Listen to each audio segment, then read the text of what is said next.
El tema de esta semana es ondas electromagnéticas.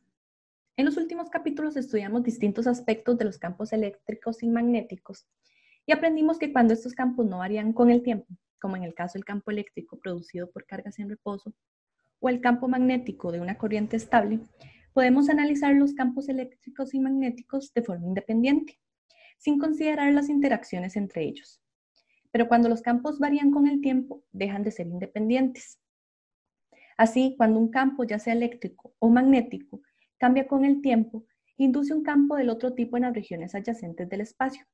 Esto nos lleva a considerar la posibilidad de la existencia de una perturbación electromagnética consistente en campos eléctricos y magnéticos, que se modifican con el tiempo, capaz de propagarse a través del espacio de una región a otra, aun cuando no exista materia en la región intermedia. Tal perturbación, en caso de existir, tendrá las propiedades de una onda, por lo que el término apropiado para nombrarla es onda electromagnética. Tales ondas existen acá, como ven en la animación, en las transmisiones de radio y televisión, la luz, los rayos X, el Wi-Fi y muchas otras clases de radiación son ejemplos de ondas electromagnéticas. Nuestro objetivo en este capítulo es ver la forma en que los principios de electromagnetismo que hemos estudiado hasta este momento pueden explicar esas ondas y examinar sus propiedades. Ahora, vamos a ver la corriente de desplazamiento y la forma general de la ley de Ampère. Entonces, para ver el origen de la relación entre los campos eléctricos variables y los campos magnéticos, en el capítulo 29 se estudió el uso de la ley de Ampère, que fue la ecuación 2913, para explicar los campos magnéticos producidos por corrientes. Acá, esta expresión que está aquí es la integral de línea sobre cualquier trayectoria cerrada a través de la cual pasan corrientes de conducción. Esta I que tenemos acá, de ahora en adelante la vamos a seguir llamando corriente de conducción, porque más adelante vamos a introducir otro nombre para otro tipo de corriente. Ahora, la corriente de conducción se define como I igual a dQ de T. El problema de la ley de Ampère, expresada de esa forma, es que está incompleta. Ahora, vemos aquí al lado izquierdo de la pantalla una imagen de James Clerk Maxwell. Él desarrolló la teoría electromagnética de la luz y la teoría cinética de los gases y explicó la naturaleza de los anillos de Saturno y la visión en color. La exitosa interpretación de Maxwell del campo electromagnético resultó en las ecuaciones de campo que vamos a estudiar en este capítulo. ¿Ok?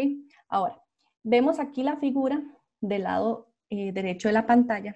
Entonces, supongamos que encontramos una situación en la que no se aplique la ley de Ampère. Maxwell reconoció esta limitación y en consecuencia modificó la ley de Ampère. Para saber por qué, consideramos el proceso de cargar un capacitor, como muestra en la figura. Los alambres conductores que están acá, que aquí se los señalo con la flecha, llevan la corriente I hacia una placa, ¿verdad? Llevan la corriente I hasta la placa Q y se aleja de la placa menos Q. La carga Q se incrementa y el campo eléctrico entre las placas aumenta. Entonces, si aplicamos la ley de Ampère en la trayectoria circular P, esta que está acá delimitada con una línea punteada, la integral de B.ds alrededor de esta trayectoria es igual a μ0 i para el área circular plana limitada por el círculo. Esa, digamos, el área circular plana es esta S1 que vemos en la figura. Ahora, para la trayectoria S2, que es esta aquí que se abomba, que está en color cafecito, está limitada por ese mismo círculo de la trayectoria P. Pero para este caso, la corriente a través de esa superficie es igual a 0. Por tanto, se tiene una situación contradictoria que surge de la discontinuidad de la corriente. Entonces, la ley de Ampère para este caso nos da dos respuestas diferentes para estas dos superficies. Ahora, Maxwell resolvió este problema al postular un término adicional en el lado derecho de la ley de Ampère, que incluye un factor llamado corriente de desplazamiento. La vamos a denotar como un ID, que se define como la permitividad del espacio libre, ¿verdad? Por la razón de cambio con respecto al tiempo del flujo eléctrico a través del área. Entonces, esta definición es la de la corriente de desplazamiento. Ahora, la expresión para la corriente de desplazamiento se agrega a la corriente de conducción en el lado derecho de la ley de Ampère y se resuelve la dificultad presentada en la figura anterior. Esta forma general de la ley de Ampère, a veces llamada ley de Ampère-Maxwell, por ese término que le agrega a Maxwell para solucionar ese problema. Esta ley de Ampère, planteada así, se cumple sin importar cuál superficie esté limitada por la trayectoria P. Ahora, vamos a ver ya las ecuaciones de Maxwell. Maxwell no descubrió todas estas ecuaciones por sí solo, aunque sí desarrolló el concepto de corriente de desplazamiento, sino que las reunió y reconoció su importancia, en particular para predecir la existencia de las ondas electromagnéticas.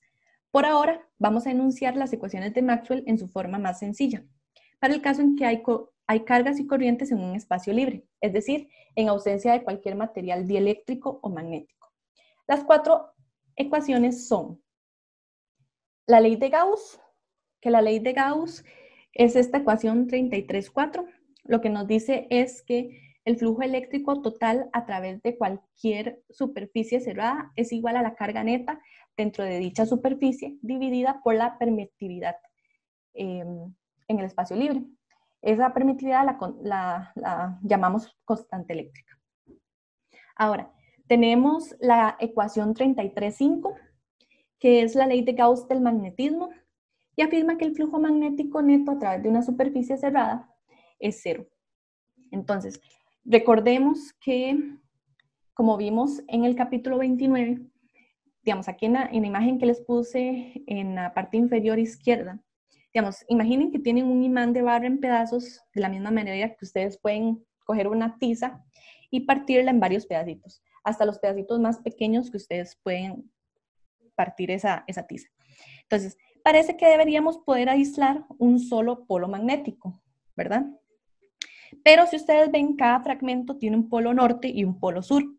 El hecho de que monopolos magnéticos aislados no se hayan observado en la naturaleza, se confirma esta ecuación 33.5. Entonces, por más que ustedes traten de partir este imán, no van a poder encontrar monopolos magnéticos.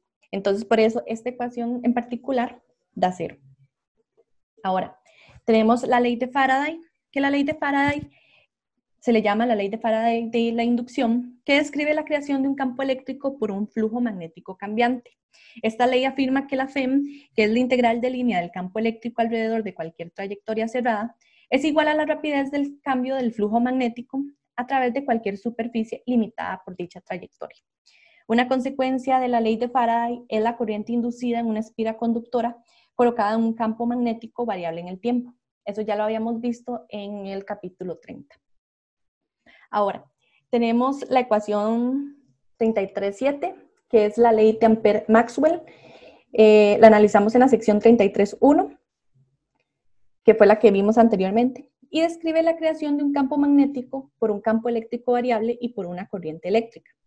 La integral de línea del campo magnético alrededor de cualquier trayectoria cerrada es la suma μ0 multiplicada por la corriente neta a través de dicha trayectoria y epsilon 0 μ sub 0 multiplicada por la rapidez del cambio del flujo eléctrico a través de cualquier superficie limitada por dicha trayectoria. Ahora, recordamos que la fuerza que actúa sobre una partícula de carga Q se calcula a partir de las versiones eléctrica y magnética del modelo de la partícula en un campo. Esta ley es la ley que se llama ley de fuerza de Lorentz. ¿Okay? Cuando agregamos esta ley a las 4 ecuaciones de Maxwell, se tienen todas las relaciones fundamentales del electromagnetismo. Aunque tal vez no sea obvio, todas las relaciones básicas entre campos y sus fuentes están contenidas en las ecuaciones de Maxwell. La ley de Coulomb se deduce de la ley de Gauss y la de Biot-Savart se deduce de la de Ampère, y así sucesivamente. Ahora, vamos a ver la simetría de las ecuaciones de Maxwell. Las ecuaciones de Maxwell en un espacio vacío, donde no hay cargas, muestran una simetría notable. Las dos primeras ecuaciones, la 33.9 y la 33.10, tienen forma idéntica. Una contiene el campo eléctrico y la otra contiene el campo magnético. Ahora, cuando se comparan las últimas dos ecuaciones, la 33.11 afirma que un flujo magnético variable origina un campo eléctrico. Y la 33.12 indica que un flujo eléctrico variable origina un campo magnético. Las dos ecuaciones tienen la misma forma, a partir de una constante numérica y un signo negativo, y con los papeles de campo eléctrico y campo magnético intercambiados en las dos ecuaciones. Ahora vamos a ver la sección 33.3, que es la de ondas electromagnéticas planas. Entonces, suponga que los vectores para el campo eléctrico y el campo magnético en una onda electromagnética tienen un comportamiento espacio-tiempo específico que es simple, pero consistente con las ecuaciones de Maxwell. Entonces, en la animación que se muestra acá, los vectores de campo eléctrico y campo magnético para una onda que se propaga a lo largo del eje X son perpendiculares y llevan una velocidad de propagación c, que es la velocidad de la luz. Ahora, una onda plana es una onda en la que en cualquier instante los campos son uniformes en toda la extensión de cualquier plano perpendicular a la dirección de propagación.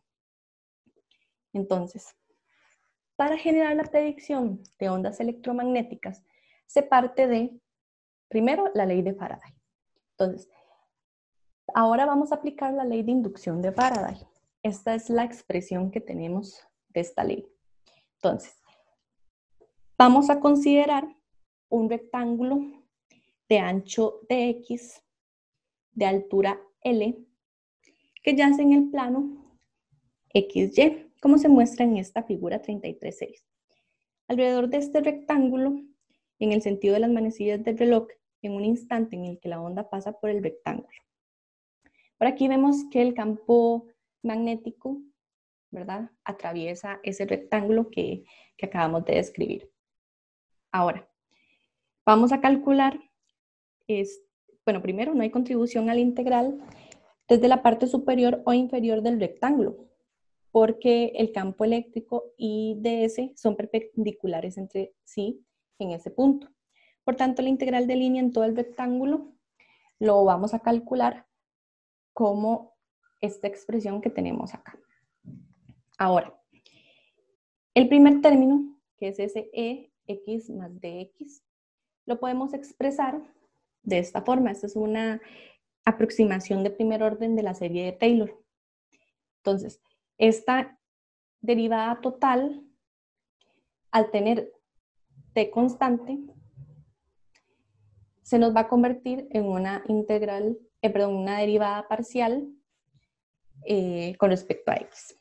Ahora, sustituimos este valor en nuestra expresión anterior y nos va a dar que esta integral de línea es aproximadamente L por la derivada parcial de E con respecto a X por dx.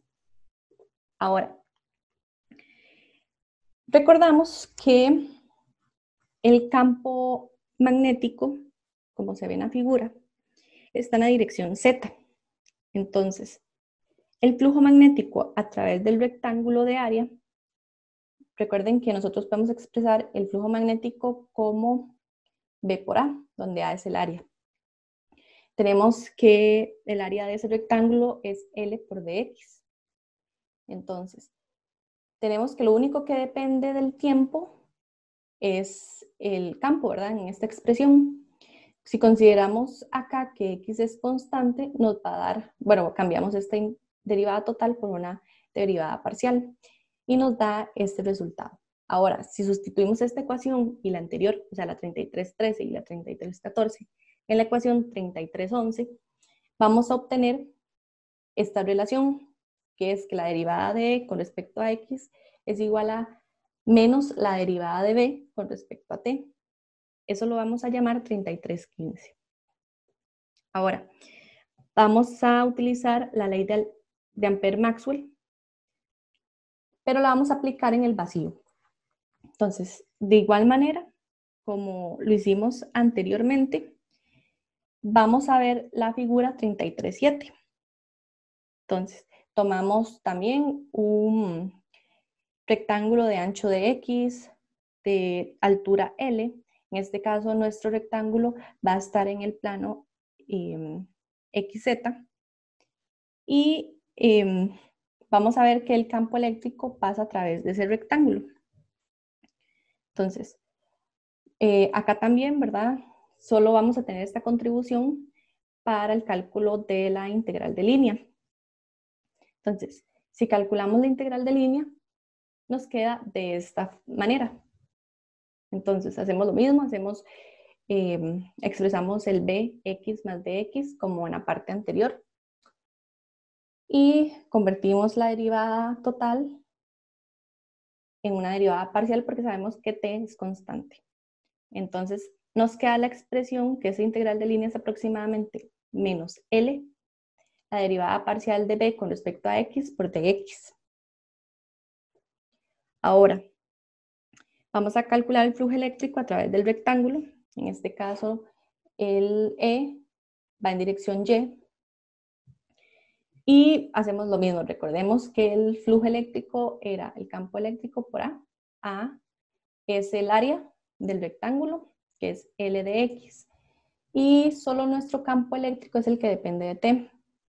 Entonces, como en este caso X es constante, lo podemos pasar a una derivada parcial con respecto al tiempo.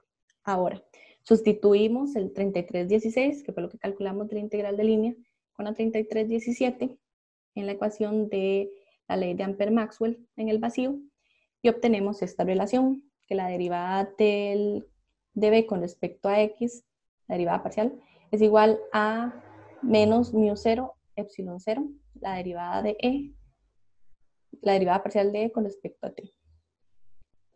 Ahora, aquí yo les puse ambos casos, revisé el libro y la ecuación 3320 está planteada mal, entonces revisen eso. Entonces, para el primer caso vamos a tomar la derivada de la ecuación 3315 respecto a x y combinar el resultado con la ecuación 3318. Entonces aquí viene toda la sustitución que ustedes pueden revisar y nos va a dar esta ecuación, la vamos a llamar 3319, y de la misma forma tomamos la derivada de la ecuación 3318 respecto a x y combinándola con la 3315 obtenemos esta expresión para el campo magnético. Ok, entonces tenemos la ecuación 3319 que es para el campo eléctrico y la 3320 para el campo magnético. Ahora, la ecuación 3319 y la 3320 tienen la forma de la ecuación de onda general que se vio en el capítulo 16. Esta ecuación es la 1627 y específicamente es en la sección 16.5. Si ustedes ven, la ecuación 1627, si se ponen a buscarla, tiene esta misma forma, pero a este lado tiene un factor de 1 entre la velocidad de la onda al cuadrado. Entonces, si nosotros igualamos esos dos términos, nos va a dar esta expresión. En nuestro caso, como nuestra onda se mueve con la velocidad de la luz, la velocidad v que dice la ecuación es igual a c. Entonces obtenemos esta relación. Ahora, si sustituimos numéricamente los valores de μ sub 0 y epsilon 0, vamos a tener un valor para la velocidad de la luz de 2.99792 por 10 a la 8 metros por segundo. Pero para el caso de nosotros vamos a utilizar generalmente el valor aproximado de 3 por 10 a la 8 metros por segundo. Ahora, la solución más simple de las ecuaciones 3319 y 3320 es una onda sinusoidal para la cual las magnitudes del campo E y B varían con X y T, de acuerdo a las expresiones 3322 y 3323. Ahora, de acuerdo con el modelo de onda viajera, La razón de omega entre K es igual a la rapidez de una onda electromagnética. Entonces aquí lo vemos, este es el número de onda y esta es la frecuencia angular. Entonces sabemos que la frecuencia angular es 2πf y nuestro número de onda es 2pi entre lambda. Entonces eso nos da una expresión de lambda por la frecuencia y esto es igual a la velocidad de la luz o la rapidez de la onda electromagnética. Ahora, la relación entre las amplitudes del campo magnético y del campo eléctrico está expresada con la siguiente relación, que dice que la magnitud del campo eléctrico entre la magnitud del campo magnético es igual a C. Ahora, vamos a ver la sección 33.4. Esta sección es la energía transportada por las ondas electromagnéticas. Entonces, la rapidez de flujo de la energía en una onda electromagnética se representa mediante un vector S, llamado vector de Poynting, que se define por la expresión que es igual a 1 entre μ sub 0 y el producto cruz entre el campo eléctrico y el campo magnético.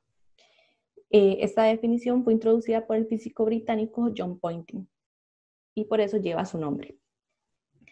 Las unidades del vector de Poynting son energía por unidad de tiempo por unidad de área, que aquí viene, aquí se las puse, o potencia por unidad de área, que es watts entre metros cuadrados.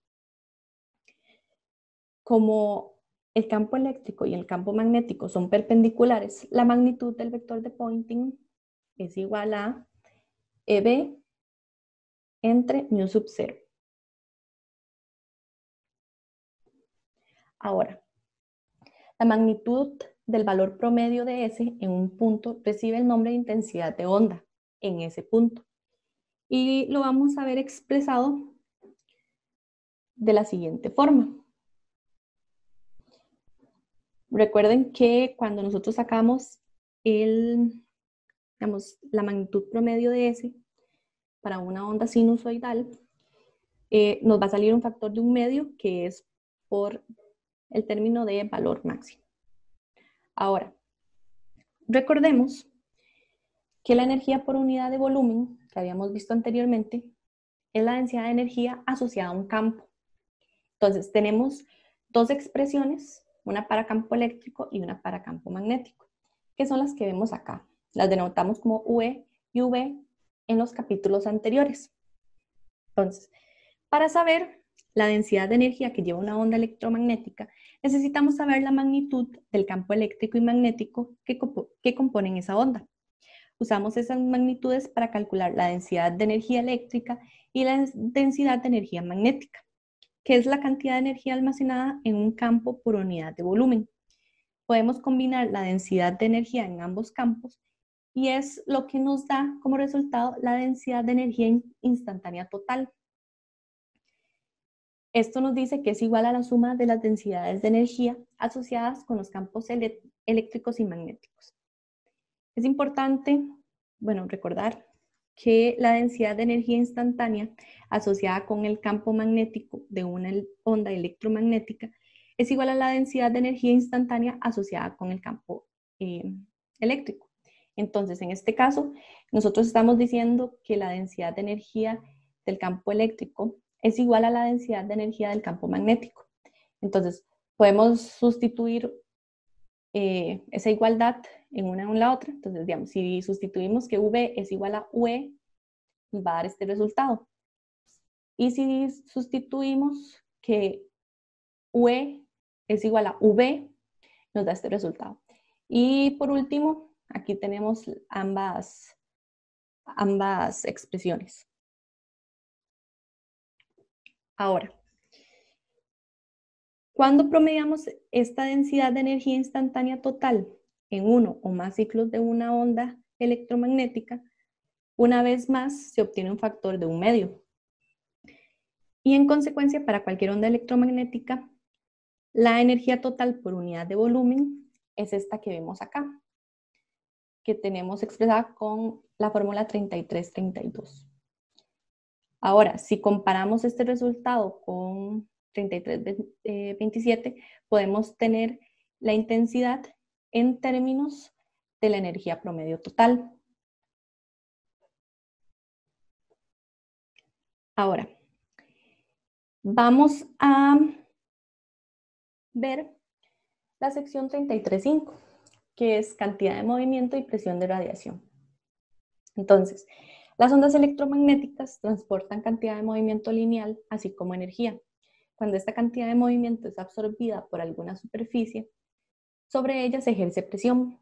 Entonces, la cantidad de movimiento total P transportada a la superficie tiene una magnitud de P es igual a TER entre sí. Este T que tenemos en la parte del numerador es la energía total. C es la velocidad de la onda electromagnética. Ahora, la presión de radiación P ejercida sobre la superficie perfectamente absorbente es igual a esta razón, que es la magnitud del vector de Poynting entre C. Ahora, si la superficie ahora fuera un reflector perfecto, o sea, por ejemplo, un espejo, y la incidencia es normal con la superficie, entonces la cantidad de movimiento transportada a la superficie tiene magnitud 2TR entre C. Esto es porque, ¿verdad? Se refleja la radiación que ingresa, entonces por eso sale ese factor de 2.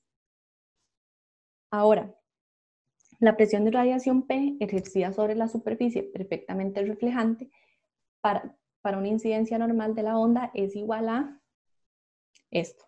Y de ahí mismo también sale ese factor 2, como se explicó anteriormente. Ahora, para una superficie que no es ni absorbente perfecto ni reflector perfecto, podemos escribir la presión como este término, donde F es la fracción de luz incidente que se refleja desde la superficie. Un ejemplo de este tema de presión de radiación es el interior de las estrellas, que son mucho más masivas y luminosas que el Sol. Ahí la presión de radiación es tan grande que aumenta considerablemente la presión gaseosa en el interior de la estrella, lo que ayuda a impedir que ésta colapse bajo el efecto de su propia gravedad.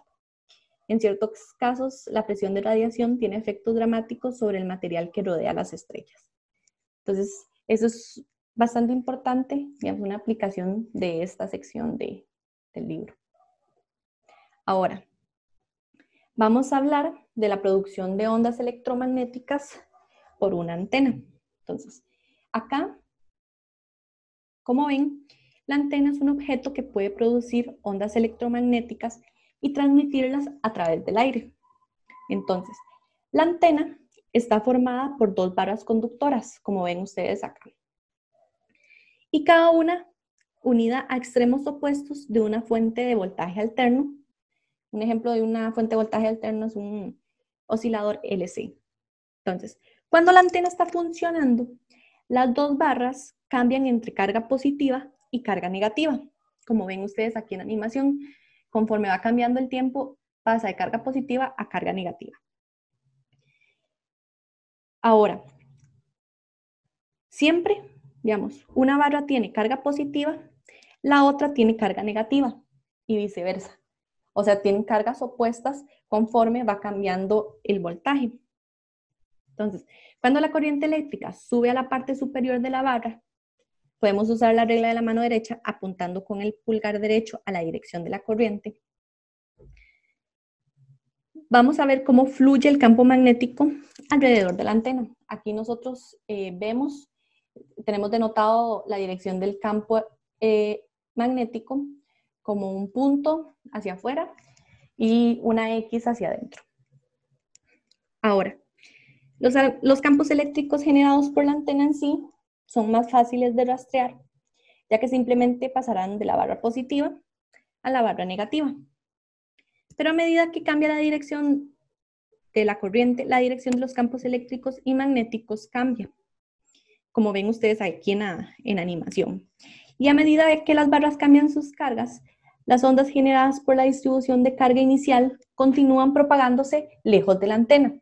Entonces, si ustedes estuvieran alejados de la antena, podrían medir un campo eléctrico y un campo magnético que estarían cambiando constantemente. Vamos a ver la última sección de este capítulo. Esta sección es la 33.7 y se llama el espectro de las ondas electromagnéticas. Entonces, las ondas electromagnéticas que vimos anteriormente cubren un espectro extremadamente amplio de longitudes de onda y frecuencia. Si ustedes ven aquí en nuestro dibujo, tenemos una parte que nos dice cuál es la longitud de onda de estas ondas electromagnéticas y la frecuencia. Este espectro electromagnético incluye las ondas de radio y televisión que tenemos en esta sección, la luz visible, que es una parte muy pequeña de este espectro electromagnético. Tenemos radiación infrarroja, radiación ultravioleta, y en la parte de acá tenemos los rayos X y los rayos gamma. Entonces, se han detectado ondas electromagnéticas con frecuencias de 1 hasta 10 a la 24 Hz. O sea, todo esto. En la figura de la izquierda, que es la que estamos utilizando, tenemos esta, digamos, esta parte es la parte más común del espectro electromagnético. Y aquí se indican los intervalos de onda y frecuencia aproximados de sus diferentes segmentos. A pesar de las muchas diferencias en su uso y sus medios de producción, todas ellas son ondas electromagnéticas con la rapidez de propagación en el vacío de C igual a 3 por 10 a la 8 metros por segundo. Las ondas electromagnéticas difieren en frecuencia y en longitud de onda, pero la relación C, lambda F, en el vacío se cumple para cada una. Es importante, digamos, que recordemos, o en el caso en que no sepan, conozcan que nosotros solo podemos detectar directamente una parte muy pequeña del espectro con nuestro sentido de la vista. Y a ese intervalo lo denominamos luz visible. Es esta sección que tenemos acá. Su intervalo de longitud de onda va de 400 a 700 nanómetros, como esto que tenemos acá en la tabla. Y las frecuencias correspondientes van de aproximadamente 7.5 a 4.3 por 10 a la 14 Hz. Esto es aproximadamente. Las diferentes partes del espectro visible evocan en los humanos las sensaciones de los diferentes colores. Entonces, en la tabla 33.1 vamos a tener los intervalos de longitudes de onda para cada color. Entonces, por ejemplo, para el violeta va de 400 a 430. El azul va de 430 a 485. El verde va de 485 a 560. El amarillo va de 560 a 590. El naranja va de 590 a 625. Y el rojo va de 625 a 700. Es importante también recalcar que la luz blanca ordinaria incluye todas las longitudes de onda visibles. Entonces, en esta parte del espectro electromagnético vamos a utilizar este tipo de información que vimos ahora para los capítulos siguientes, que ya van a involucrar principalmente la luz.